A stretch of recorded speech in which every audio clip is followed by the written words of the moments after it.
동생들 안녕, 영규형이야. 한국사 대민이 근현대사 편 시작할게. 자, 오늘도 학생과 함께하는 과외식으로 진행하는 방식이 될 텐데 포켓몬 친구 한 명이 또 왔습니다. 자기소개 좀 부탁합니다. 안녕하세요. 잠만보입니다. 아, 잠만보. 그럼 잠을 좋아하나요? 어, 늘 졸립니다. 아, 그렇군요. 잠만보님이 잘 도와줄 거라 믿고요. 자, 시작을 해보겠습니다.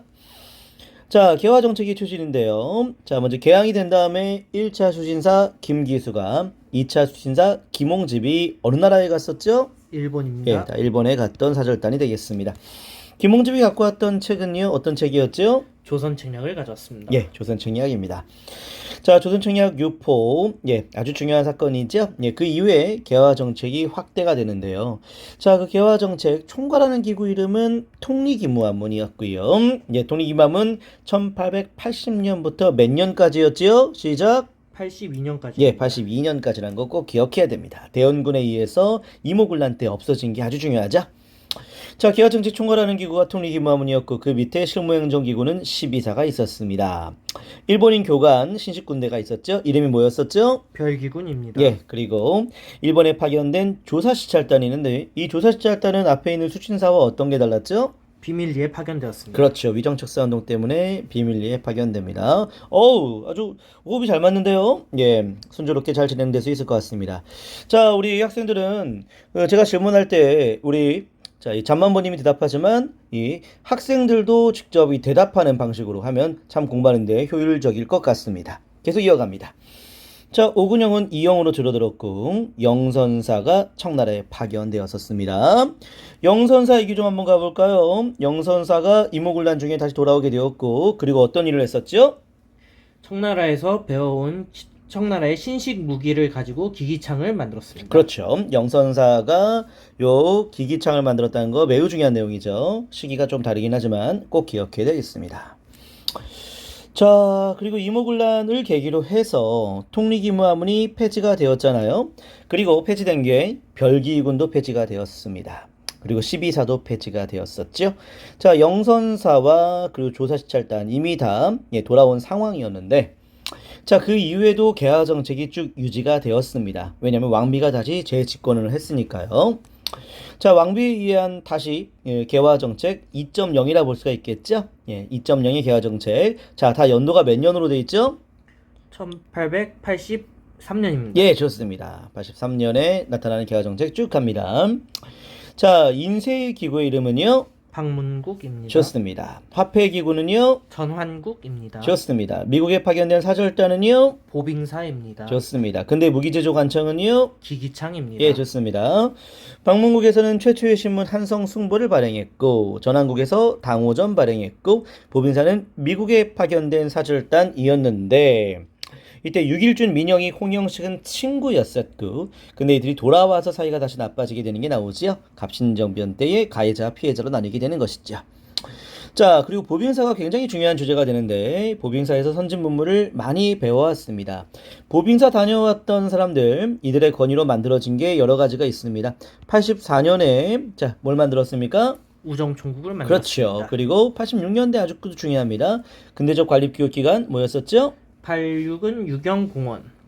좋습니다. 유경공원의 교사가 어느 나라 사람이었습니까?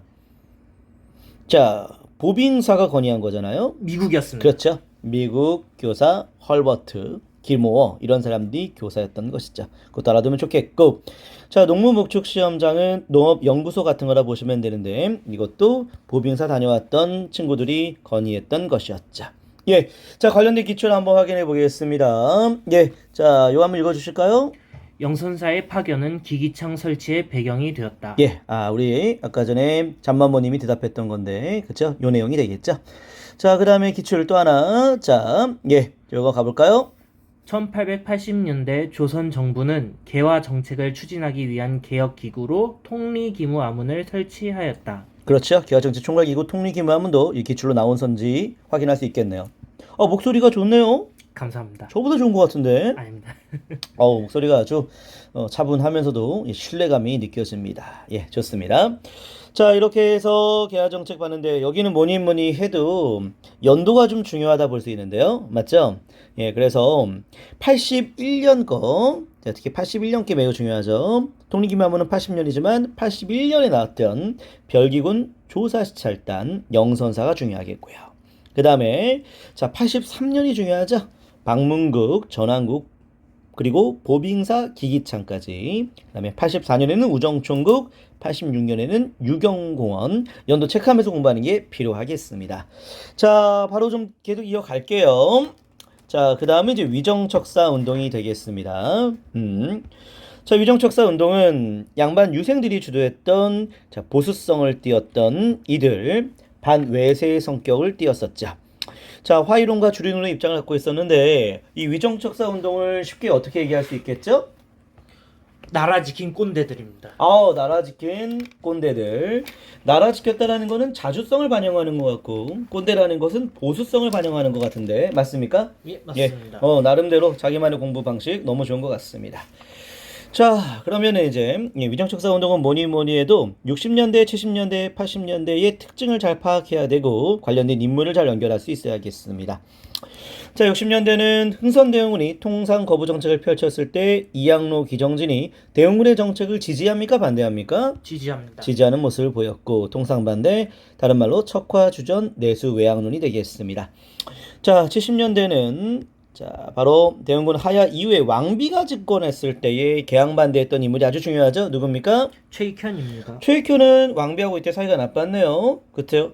근데 이제 왕비하고 가까웠었던 적도 있었나요? 예, 있었습니다. 언제였죠? 흥선대원군을 하야시키기 위하여 의기투합한 적이 있었습니다. 그렇죠. 그런데 자, 왕비가 개항을 추진할 때에는 개항에 반대하는 입장을 이제 섰고 그래서 왕비 민씨의 처벌을 당하게 되었습니다.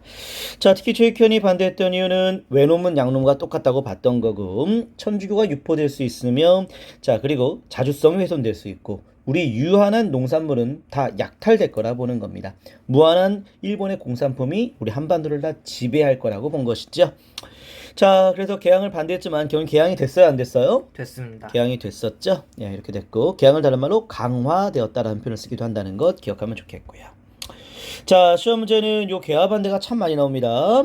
자, 개항 이후에 개화 정책이 추진되는데 그 중에 조선 책략 유포를 반대했던 이만손이 나오게 됩니다. 특히 이 조선 책략은 자, 어느 나라에 갔을 때 누가 갖고 왔던 건지 대답 한번 해볼까요? 일본의 2차 수신사로 갔던 김홍집이 가져왔습니다. 정확합니다. 좋습니다. 자, 조선 책략에 러시아를 견제하기 위해서 친중 결일 연미하자라는 내용이었고 그래서 미국과 수교 움직임에 나왔던 건데 그 미국과 수교 움직임도 반대했던 게 이만손이었습니다. 그렇죠? 자, 홍제학도 같은 맥락에서 반대했었는데 홍제학은 왕비 민씨의 부패까지 지적하는 과정 중에 바로 사형당했다 볼 수 있겠습니다. 이만손은 유배에 갖게 되었다라는 것이죠. 자, 그래서 자, 이 위정척사 운동은 이제 1890년대 항일 의병 운동으로 이어지기도 하는데 이걸 좀 기억할게요. 바로 뭐냐면 자, 바로 당시 위정척사 세력이 정부로부터 지지를 받았는지 탄압을 당했는지를 구별해야 되겠습니다. 이양로 기정진은 대원군으로부터 탄압을 받았습니까? 지지를 받았습니까? 지지를 받았습니다. 그렇죠. 자, 최익현은요 왕비 민씨 정권으로부터 어떻게 됐습니까? 탄압받았습니다. 그렇죠. 자, 그리고요 이만손과 홍제학은요 탄압받았습니다. 그렇죠. 정부의 정책에 반대하는 것이니까요. 그래서 시기에 따라 위정척사 운동의 정부에 대한 대응이 달랐다고 보시면 되겠고요. 자, 맨 밑에 플로우에서 영남 만인소에서 간단하게 이렇게 사료에 대한 내용이 정리가 되어 있는데요. 청을 우리의 속국이라 칭했고 자, 일본은 우리에게 매여있는 나라라 칭했고 미국은 우리가 모르고 있는 나라라 칭했고 러시아는 본래 우리가 혐의가 없는 나라인데 왜 자꾸 자극하느냐라고 얘기했던 거죠. 그래서 이 나라를 소개하면 어느 나라인지 또한 연결하는 작업이 사료 학습을 통해서 확인이 필요한 내용이었습니다. 자, 이렇게 해서 자, 이 개화 정책과 위정척사 운동에 대한 내용을 봤는데 관련된 기출 선제 한번 확인해 볼게요. 자, 요 내용인데요. 읽어봐 주실까요? 최익현은 개항 당시 외양 일체론을 주장하고 고종에게 개항 반대 오 불가소를 바쳤다. 여기서 말하는 고종은 왕비 민씨와 같은 맥락으로 보시면 되겠습니다. 고종 왕비 민씨 장배 당시 정부라고 볼 수 있겠지요. 자, 그리고 밑에도 하나 읽어주실까요? 이만손 등 영남 유생들이 만인소를 올려 조선 책략을 들여온 김홍집의 처벌을 요구하였다. 예, 이것도 기초로 나온 선지인데 조선 책략을 반대한다는 것은 조선 책략을 유포했던 김홍집의 처벌 요구하는 것과 같은 맥락으로 이해할 수 있겠죠. 예, 그래서 자 80년대의 위정척사 운동까지 살펴보았습니다. 예, 이렇게 기출까지 확인해 봤고요. 아, 오늘 호흡이 잘 맞았어요. 감사합니다. 예, 이렇게 계속 분위기 이어가면 좋을 것 같은데 좀 이렇게 공부가 좀 됐나요? 많이 되고 있습니다. 다행입니다. 자, 여기까지 하겠습니다. 수고하셨습니다.